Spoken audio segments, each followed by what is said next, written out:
वृंदावन बिहारी लाल की, बोलो केसी घाट की। यमुना जी के किनारे चीर घाट से पहले ये केसी घाट पड़ता है।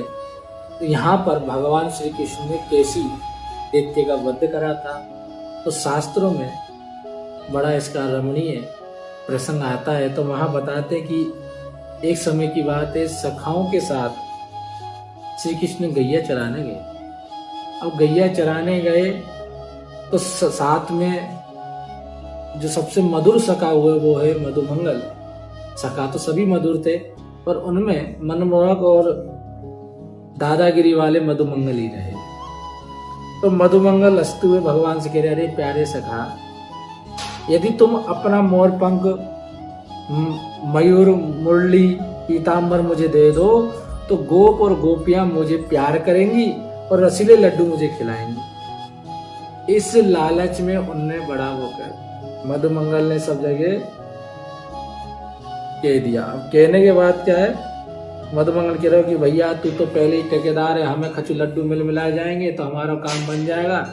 वैसे ही हम हल्के पुतले से पतले से पड़े हैं। अच्छा बढ़िया, ठाकुर जी की इतनी सी बात है, यहाँ इतनी सी बात है कि ठीक है। ठाकुर जी ने अपना पीताम्बर उठाया, उसको बढ़िया पहनाया, बांसुरी दी, मोर पंख दिया कि भैया तुम दान। बढ़िया सिंगार ठाकुर जी ने अपने हाथों से उसका कर दिया। अब तो जैसे ही वो बनो कि अब ओरिजिनल किसने बने, तू डुप्लीकेट। अब नाचने कूदने लगा भैया कि हाँ ठाकुर जी ऐसी बात है। तो अब हम बन गए। अब कैसी दैत्य को कंस ने बड़े मनोहरता से भगवान का वर्णन करके बताया था कि ब्रज में कन्हैया की पहचाने बाघ के सिर पर मोरपंख होगा, हाथ में बांसुरी होगी और सबसे बड़े पीताम्बर धारण करे हो, बस वो ही कृष्ण है। तो ये केसी घाट पे बड़े मधुमंगल बड़े कृष्ण बन के नाचने लगे। केसी दैत्य ने क्या है, घोड़े के रूप में धारण कृष्ण को वध करने के लिए हिनहिनाता हुआ उसको मारने भागा। तो भगवान श्री कृष्ण भागकर सीधे मधुमंगल को तो बचा लिया और वहां केसी दैत्य का वध करा। अब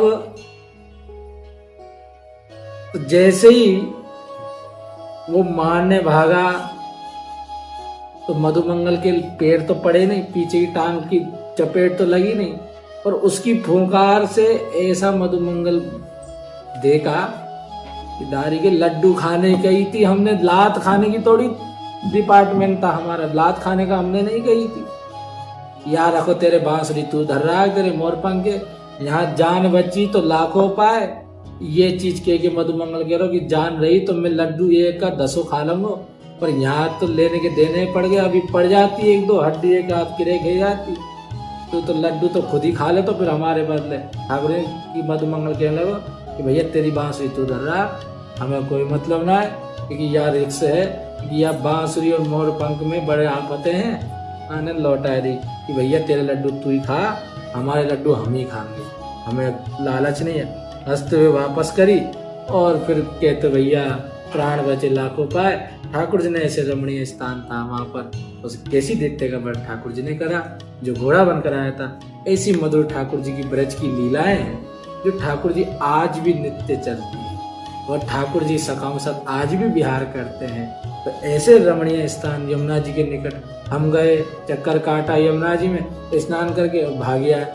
पर ठाकुर जी ने जो लीला है वहाँ ऐसी लीला सुनने से जो मंगल में उमंग जो जागती है मन में, वो उमंग ही प्रेम का स्वरूप है जो हमें प्रेम में बढ़ाता है।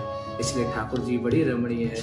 इसलिए जिसको भी लड्डू खाना है तो वो स्वरूप बन के भले ही आ जाओ, ऐसे आनंद की बात। तो इसीलिए ठाकुर जी के रसिक संत आज भी ठाकुर जी के किसी भाव से इन्हीं लीलाओं का श्रवण करते हैं, इसलिए बड़े आनंद में रहते हैं। इसलिए अपन एक स्वरूप कहते हैं ठाकुर जी के भक्त पागल हो। इसीलिए जितना हो उतना ठाकुर जी के रमणीय स्थानों पर दर्शन। बोलो पतित पावन श्री गुरुदेव।